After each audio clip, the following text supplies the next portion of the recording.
तर नमस्कार मित्रांनो, तुम्ही अल्ट्रा युजर असाल तर तुम्ही हे काही कॉमन इश्यू तुम्ही बघितले असेल की हे फोन जास्तीत जास्त हीटअप होतात, रिस्टार्ट मारतात आणि सॅमसंग लोगोला कधी-कधी थांबतात.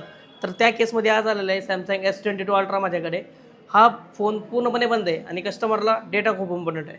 तर आपण यांना डेटा रिकव्हरी करून देणार आहे आणि हा फोन पूर्णपणे चालू करणार आहे. तर बघू शकता चार्जिंग लावलं आहे, पण चार्जिंग काहीच शो होत नाही, कारण की फोन पूर्णपणे डेड आहे. तर चला आपण याला रिपेअर करू.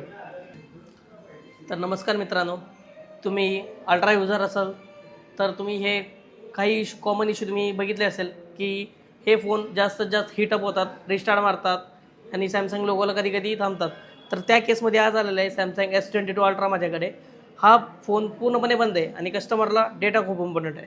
तर आपण यांना डेटा रिकव्हरी करून देणार आहे आणि हा फोन पूर्णपणे चालू करणार आहे. तर बघू शकता चार्जिंग लावलं आहे, पण चार्जिंग काहीच शो होत नाही, कारण की फोन पूर्णपणे डेड आहे. तर चला आपण याला रिपेअर करू.